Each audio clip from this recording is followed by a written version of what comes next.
The Cask of Amontillado by Edgar Allan Poe. The 1,000 injuries of Fortunato I had borne as best I could, but when he ventured upon insult, I vowed revenge. You, who so well know the nature of my soul, will not suppose, however, that I gave utterance to a threat. At length I would be avenged. This was a point definitively settled, but the very definitiveness with which it was resolved precluded the idea of risk. I must not only punish, but punish with impunity. A wrong is unredressed when retribution overtakes its redresser. It is equally unredressed when the avenger fails to make himself felt as such to him who has done the wrong. It must be understood that neither by word nor deed had I given Fortunato cause to doubt my goodwill. I continued, as was my wont, to smile in his face, and he did not perceive that my smile now was at the thought of his immolation. He had a weak point, this Fortunato, although in other regards he was a man to be respected and even feared. He prided himself on his connoisseurship in wine. Few Italians have the true virtuoso spirit. For the most part, their enthusiasm is adopted to suit the time and opportunity to practice imposture upon the British and Australian millionaires. In painting and gemmery, Fortunato, like his countrymen, was a quack, but in the matter of old wines he was sincere. In this respect I did not differ from him materially. I was skillful in the Italian vintages myself, and bought largely whenever I could. It was about dusk one evening during the supreme madness of the Carnival season that I encountered my friend. He accosted me with excessive warmth, for he had been drinking much. The man wore motley. He had on a tight-fitting party-striped dress, and his head was surmounted by the conical cap and bells. I was so pleased to see him that I thought I should never have done wringing his hand. I said to him, "My dear Fortunato, you are luckily met. How remarkably well you are looking today. But I have received a pipe of what passes for Amontillado, and I have my doubts." "How?" said he. "Amontillado? A pipe? Impossible! And in the middle of the Carnival!" "I have my doubts," I replied, "and I was silly enough to pay the full Amontillado price without consulting you in the matter. You were not to be found, and I was fearful of losing a bargain." "Amontillado?" "I have my doubts." "Amontillado!" And I must satisfy them. "Amontillado!" "As you are engaged, I am on my way to Lucchese. If anyone has a critical turn, it is he.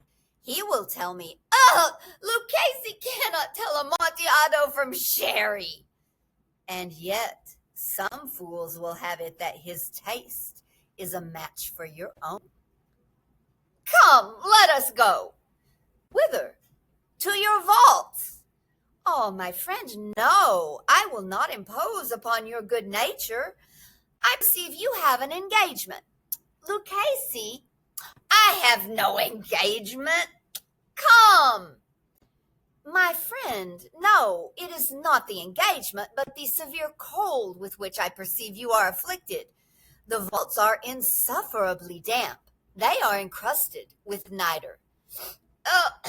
"Let us go nevertheless. The cold is merely nothing. Amontillado, you have been imposed upon. And as for Lucchese, he cannot distinguish sherry from Amontillado." Thus speaking, Fortunato possessed himself of my arm, and putting on a mask of black silk and drawing my roquelaire closely about my person, I suffered him to hurry me to my palazzo. There were no attendants at home. They had absconded to make merry in honor of the time. I had told them that I should not return until the morning, and had given them explicit orders not to stir from the house. These orders were sufficient, I well knew, to ensure their immediate disappearance, one and all, as soon as my back was turned. I took from their sconces 2 flambeaux, and giving one to Fortunato, bowed him through several suites of rooms to the archway that led into the vaults. I passed down a long and winding staircase, requesting him to be cautious as he followed. We came at length to the foot of the descent, and stood together upon the damp ground of the catacombs of the Montresors. The gait of my friend was unsteady, and the bells upon his cap jingled as he strode.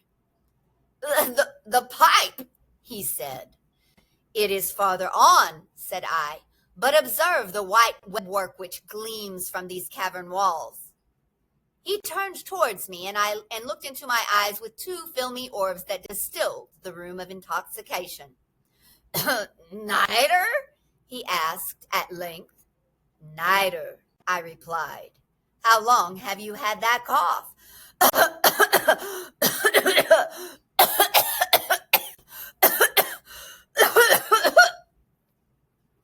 My poor friend found it impossible to reply for many minutes. It is nothing, he said at last. Come, I said with decision, we will go back. Your health is precious. You are rich, respected, admired, beloved. You are happy as once I was. You are a man to be missed. For me it is no matter. We will go back. You will be ill, and I cannot be responsible. Besides, there is Lucchese. Enough, he said. The cough's a mere nothing. It will not kill me. I shall not die of a cough. True, I replied. And indeed, I had no intention of alarming you unnecessarily, but you should use all proper caution. A draught of this Medoc will defend us from the damps.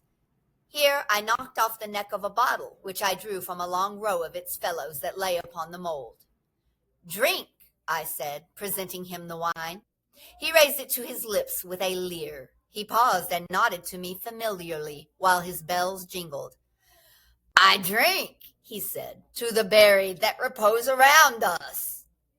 And I to your long life. He again took my arm, and we proceeded. These vaults, he said, are extensive. The Montresors, I replied, were a great and numerous family. I forget your arms. A huge human foot d'or in a field azure. The foot crushes a serpent rampant whose fangs are embedded in the heel.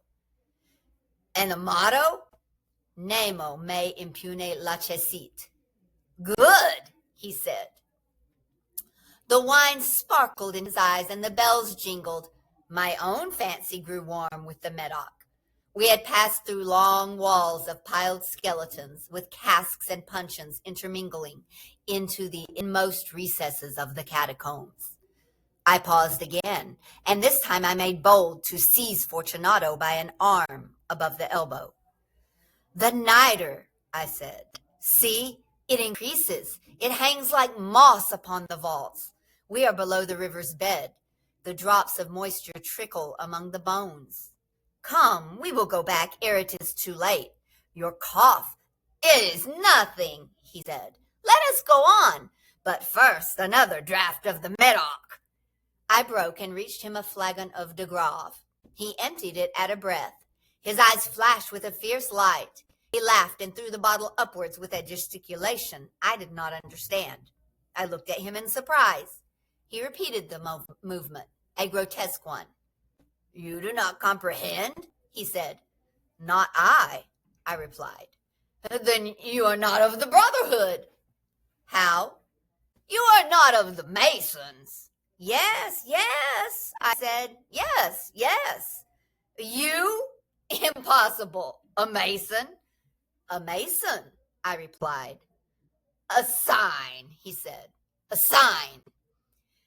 It is this, I answered, producing from beneath the folds of my roquelaire a trowel. You jest, he exclaimed, recoiling a few paces. But let us proceed to the Amontillado. Be it so, I said, replacing the tool beneath the cloak and again offering him my arm. He leaned upon it heavily. We continued our route in search of the Amontillado. We passed through a range of low arches, descended, passed on, and descending again arrived at a deep crypt in which the foulness of the air caused our flambeaux rather to glow than flame. At the most remote end of the crypt there appeared another, less spacious. Its walls had been lined with human remains piled to the vault overhead in the fashion of the great catacombs of Paris. 3 sides of this interior crypt were still ornamented in this manner. From the 4th side the bones had been thrown down and lay promiscuously upon the earth, forming at one point a mound of some size. Within the wall thus exposed by the displacing of the bones, we perceived a still interior crypt or recess, in depth about 4 feet, in width 3, in height 6 or 7. It seemed to have been constructed for no especial use within itself, but formed merely the interval between 2 of the colossal supports of the roof of the catacombs, and was backed by one of their circumscribing walls of solid granite. It was in vain that Fortunato, uplifting his dull torch, endeavored to pry into the depth of the recess. Its termination the feeble light did not enable us to see. "Proceed," I said. "Herein is the Amontillado." "As for Lucchesi, he is an ignoramus," interrupted my friend, as he stepped unsteadily forward, while I followed immediately at his heels. In the niche, and finding an instant he had reached the extremity of the niche, and finding his progress arrested by the rock, he stood stupidly bewildered. A moment more, and I had fettered him to the granite. In its surface were 2 iron staples, distant from each other about 2 feet horizontally. From one of these depended a short chain, from the other a padlock. Throwing the links about his waist, it was but the work of a few seconds to secure it. He was too much astounded to resist. Withdrawing the key, I stepped back from the recess. "Pass your hand," I said, "over the wall. You cannot help feeling the niter. Indeed, it is very damp. Once more let me implore you to return." "No? Then I must positively leave you. But I must first render you all the little attentions in my power." "The Amontillado!" ejaculated my friend, not yet recovered from his astonishment. "True," I replied, "the Amontillado." As I said these words, I busied myself among the pile of bones of which I have before spoken. Throwing them aside, I soon uncovered a quantity of building stone and mortar. With these materials, and with the aid of my trowel, I began vigorously to wall up the entrance of the niche. I had scarcely laid the first tier of the masonry when I discovered that the intoxication of Fortunato had, in a great measure, worn off. The earliest indication I had of this was a low, moaning cry from the depth of the recess. It was not the cry of a drunken man. There was then a long and obstinate silence. I laid the 2nd tier, and the 3rd, and the 4th, and then I heard the furious vibrations of the chain. The noise lasted for several minutes, during which, that I might hearken to it with the more satisfaction, I ceased my labors and sat down upon the bones. When at last the clanking subsided, I resumed the trowel, and finished without interruption the 5th, the 6th, and the 7th tiers. The wall was now nearly upon a level with my breast. I again paused, and, holding the flambeau over the mason-work, threw a few feeble rays upon the figure within. A succession of loud and shrill screams, bursting suddenly from the throat of the chained form, seemed to thrust me violently back. For a brief moment I hesitated. I trembled. Unsheathing my rapier, I began to grope with it about the recess, but the thought of an instant reassured me. I placed my hand upon the solid fabric of the catacombs, and felt satisfied. I reapproached the wall. I replied to the yells of him who clamored. I re-echoed. I aided. I surpassed them in volume and in strength. I did this, and the clamorer grew still. It was now midnight, and my task was drawing to a close. I had completed the 8th, ninth, and 10th tiers. I had finished a portion of the last and the 11th. There remained but a single stone to be fitted and plastered in. I struggled with its weight. I placed it partially in its destined position. But now there came from out the niche a low laugh that erected the hairs upon my head. It was succeeded by a sad voice, which I had difficulty in recognizing as that of the noble Fortunato. The voice said, "A very good joke indeed, an excellent jest.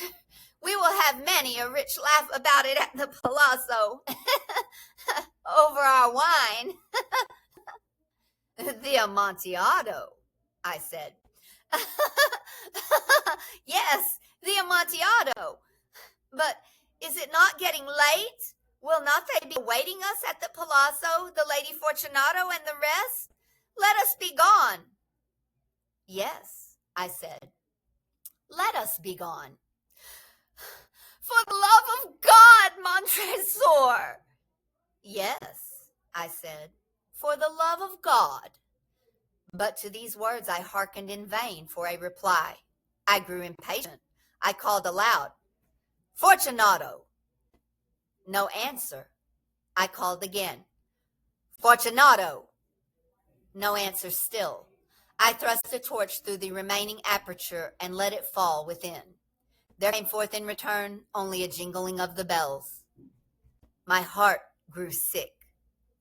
It was the dampness of the catacombs that made it so.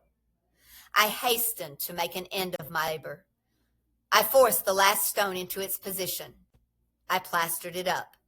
Against the new masonry, I re-erected the old rampart of bones. For the half of a century, no mortal has disturbed them. In pace requiescat.